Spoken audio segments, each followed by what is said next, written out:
प्रिय भाई और बहनों, आज की शाम पवित्र मसीह के सामर्थ्य के नाम में आप सबको जय मसीह की। अगर ये वीडियो हमारा आपको पसंद आता है तो आप जरूर से सब्सक्राइब करें, लाइक करें, कमेंट करें, शेयर जरूर करें और आप शेयर करना ना भूलें ताकि आपके द्वारा दूसरों तक परमेश्वर का वचन पहुंचे और इस तरह आप भी अपने मिनिस्ट्री का एक हिस्सा बन जाइए, जो कि मिनिस्ट्री आपके साथ मिलकर खुदा उनकी सेवा कर रही है। और हम चाहते हैं कि लगातार अपने मिनिस्ट्री के साथ मिलकर खुदा के काम में अपने हाथ को बढ़ाएं। मैं एक बड़ा खास वचन आज आपके साथ बांटना चाहता हूं पवित्र वचन से। इस समय में जो आप देख रहे हैं, भाई भाई का दुश्मन है, बहन बहन के दुश्मन है, एक दूसरे के दुश्मन है और एक दूसरे के साथ बैठने को भी तैयार नहीं है। अगर आप चर्चिस में जाके देखिए तो अगर दो सगे भाई आपसे मन मुटाव है, एक ही बेंच पे बैठे हैं, एक यूं करके बैठता है, दूसरा यूं करके बैठता है।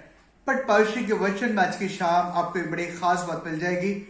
अगर आपके पास बाइबल है तब आप जरूर से मेरे साथ इन आयतों को पढ़िएगा, और अगर आप हमारे साथ इस वीडियो में जुड़े हैं तब आप जरूर से लास्ट टाइम तक इस वीडियो को देखें, छोड़ के बिल्कुल ना जाएं, क्योंकि आज आपके जीवन के लिए एक बड़ा खास मैसेज है परमेश्वर की तरफ से। क्या आप सच में खुदा में हैं या नहीं, ये आपको पता चलने पाएगा और आप महसूस करने पाएंगे कि आप इस समय किस स्टेटस में हैं, किस जगह में हैं आप। सैमुअल की किताब उसका दूसरा सैमुअल उसके 9 अध्याय के 3 पद का अवसर पढ़ रहा हूं, ध्यान से सुने। राजा ने पूछा, क्या शाऊल के घराने में कोई अब तक बचा है जिसको मैं परमेश्वर की सी प्रीति दिखाऊं? राजा अपने दुश्मन शाऊल के खानदान के बारे में राजा दाऊद को फिक्र है, चिंता है, और उस दुश्मन के खानदान की, उसके परिवार के लोगों की राजा दाऊद चिंता कर रहा है। और चिंता क्या कर रहा है? चिंता ये कर रहा है, क्या अब तक उसके खानदान में कोई जिंदा बचा है, जीवित बचा है, जिससे मैं परमेश्वर जैसी प्रीति, परमेश्वर जैसा प्यार दिखाऊं। प्रिय भाई और बहनों, परमेश्वर के प्यार के बारे में अगर आप बात करें, परमेश्वर वचन बताता है परमेश्वर ने जगत से ऐसा प्यार करा कि उसने अपना इकलौता पुत्र दे दिया, ताकि जो कोई व्यक्ति उस पर विश्वास करे वो नाश ना हो, वरन अनंत जीवन पाए। परमेश्वर का सेवक दाऊद भी इसी परमेश्वर के प्यार की बात कर रहा है और इस बात को कह रहा है परमेश्वर का सेवक दाऊद कि मैं जिसे परमेश्वर जैसा प्यार दिखा सकूं, परमेश्वर जैसी प्रीति दिखाऊं, खुदावन जैसी मोहब्बत में जिस व्यक्ति को दिखा सकूं, क्या शाऊल के खानदान में कोई व्यक्ति बचा है? मेरे भाई और मेरी बहन, आज हम ये सोचते हैं किस तरह से इस समय के लोगों की सोच ये है, किस तरह से किसी को हानि पहुंचाए, किस तरह से किसी को नुकसान पहुंचाए, किस तरह से किसी नुकसान पहुंचा सकते हैं। लेकिन परमेश्वर का सेवक दाऊद चूंकि पूरी तरह से परमेश्वर में है, परमेश्वर के प्यार में लोलीन है और बिल्कुल परमेश्वर में खो चुका है, और अब इस बात पे पहुंचा है और ये कह रहा है कि कोई व्यक्ति अगर है शाऊल के खानदान में तो मैं उससे परमेश्वर जैसा प्यार दिखाना चाहता हूं। सीबा ने कहा, हां, एक लड़का है जो अपंग है।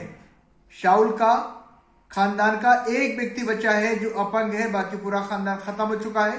राजा दाऊद ने तुरंत लोगों को भेजा ताकि उस लड़के को खोजा जाए, और जब वो लड़का मिला तब उस लड़के को लाकर दाऊद के सामने पेश किया गया।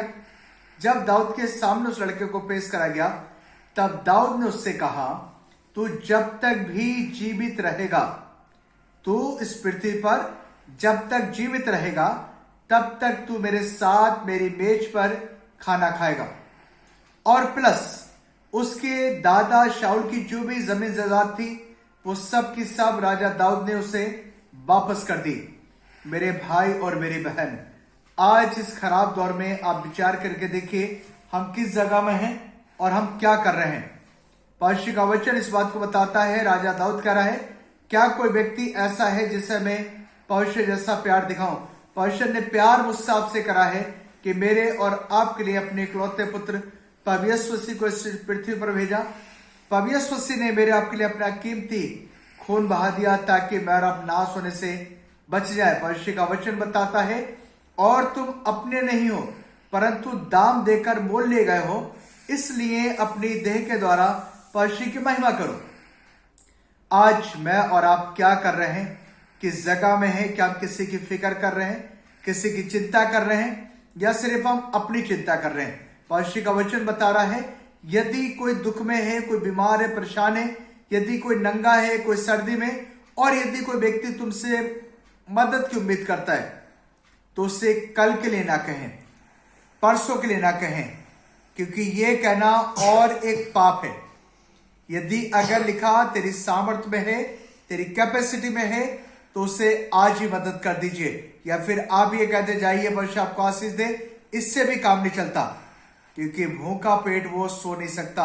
आप उसे खाना खिलाइए, बढ़िया वस्त्र पहनाइए, तब वो जाके आराम से रह पाएगा। मेरे भाई और मेरी बहन, हम इस समय में बात कर रहे हैं परमेश्वर के प्यार की, बात कर रहे हैं दाऊद के उस प्यार की, जो दाऊद कह रहा है कि मैं जिसे परमेश्वर जैसा प्यार दिखाऊं। पवित्र मसीह ने मेरे आपके लिए अपना कीमती खून बहा दिया। क्या मैं और आप उस खून के खरीदे अपने जीवन में किस तरह से लोगों को प्यार दिखा रहे हैं? क्या हमारे जीवन से सच में मसीहत दिखाई दे रही है, या फिर हम लगातार हम अलग दिखाई दे रहे हैं?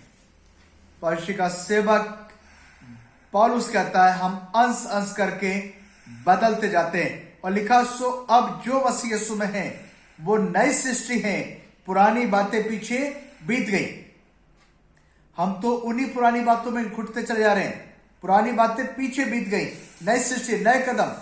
जब आप मसीह में एक नई जिंदगी, नया जीवन जीते हैं, तब खुदावंद आसमान से सिर के खोलकर आपके घर परिवार में बरकत देता है। और जब आप खुदा के काम करते हैं, खुदा बरकत देता है। जब खुदा की बरकत हमारे परिवार पर रहेगी,